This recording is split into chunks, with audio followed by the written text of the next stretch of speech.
Bienvenidos a Pulso Geopolítico, donde analizamos las reacciones y la motivación que para ello tienen Estados Unidos, Irán e Israel tras los ataques de los B-2 con la famosa bomba destructora de búnkeres en cuanto al resultado de la misma, porque es bastante llamativo el análisis de cómo ha reaccionado cada una de las partes. Frente al triunfalismo del presidente de Estados Unidos, voces más prudentes del Pentágono y de la comunidad de inteligencia filtraban datos que contradicen la visión rotunda y optimista de Trump, asegurando que habían destruido absolutamente todas las capacidades nucleares de Irán.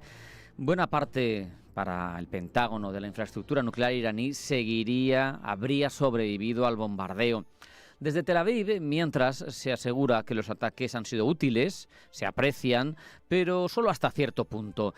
Claro, se entiende, si uno se para a analizar esta reacción, que si Israel afirma que la amenaza persiste, aunque sea de una forma relativamente menor, esto podría justificar nuevas operaciones, ampliar sus márgenes de acción militar y mantener viva la legitimidad de su ofensiva continuada contra el régimen de los ayatolás, mientras que se dice que se han destruido completa y certeramente todas las capacidades nucleares iraníes, entonces no podría seguir con el ataque si le conviniera por la situación de la región en algún momento.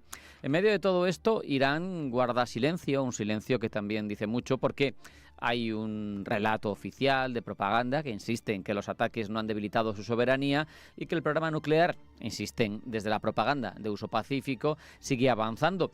Pero claro, esos daños también pueden haber sido considerables y de ahí nada más que una respuesta retórica y ese teatrillo del ataque a la base de Estados Unidos telegrafiado como si fuera con una llamada de Miguel Gila.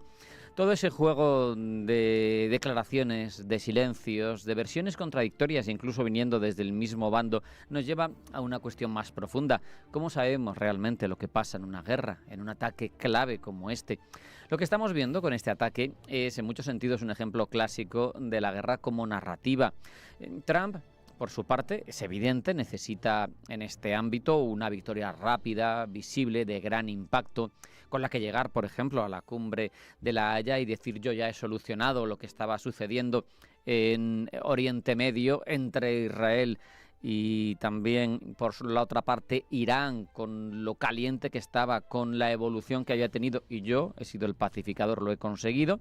Ahora ustedes, socios de la Alianza, tienen que garantizarme el gasto que les exijo.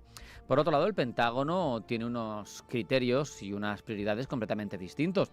Tiene que mantener su credibilidad, tiene que evitar una escalada prematura, tiene que ejercer una acción prudente, que es lo que caracteriza y basada en certezas a los militares cuando actúan. Israel, como decíamos, navega entre dos aguas. Por un lado, necesita mostrar que su colaboración con Washington tiene frutos, porque la reclaman, la piden reiteradamente y la agradecen de forma importante cuando sucede. Por otro, como decíamos antes, quiere reservarse el derecho a seguir actuando.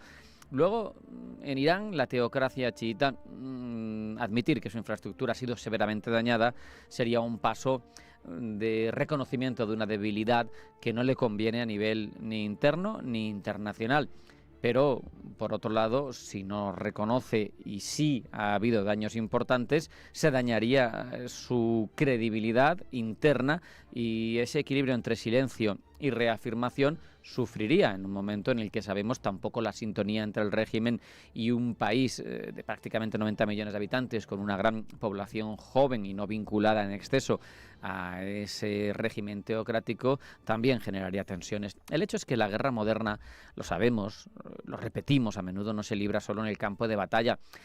Sobre todo tiene otros ámbitos, en muchos casos virtuales, pero si lo hacemos más generalista todavía, se libra en el terreno de la percepción.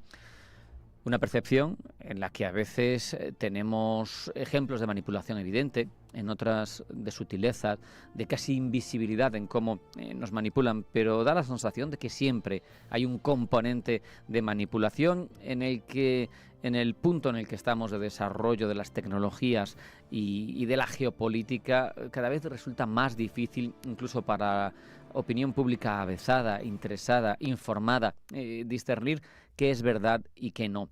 El ataque de los B-2 sobre Irán con la Bunker Duster, esa bomba destructora, es una metáfora perfecta de cómo funciona la guerra en el siglo XXI, un acto de fuerza que busca destruir, pero que también busca convencer. Un gesto militar con un impacto real ambiguo, pero con una evidente e inmediata utilidad política.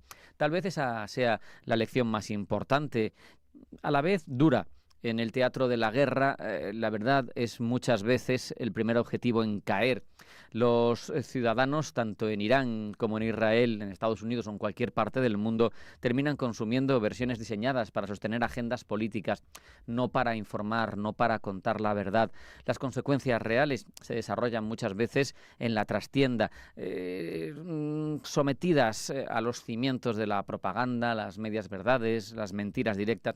Las guerras, se nos ha dicho muchas veces, son la continuación de la política por otros medios, y hoy podemos decir que es también la continuación de la narrativa por medios letales. La verdad, esa que nadie controla del todo, esa que se filtra entre los escombros, esa que llega demasiado tarde, cuando ya no hay tiempo de evitar las consecuencias.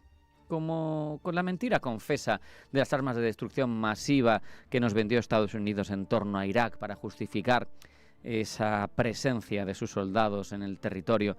No existían. Era una mentira fabricada y no sirvió absolutamente para nada que el que fuera en su momento jefe del ejército de Estados Unidos, Colin Powell, terminara pidiendo perdón a toro pasado. El mal ya estaba hecho. Vamos a hacer un pequeño alto en el camino, vamos a un tiempo de publicidad. A la vuelta, titulares de ámbito geopolítico que elabora Blanca del Tronco. No se marchen, porque sigue Pulso Geopolítico en Intereconomía.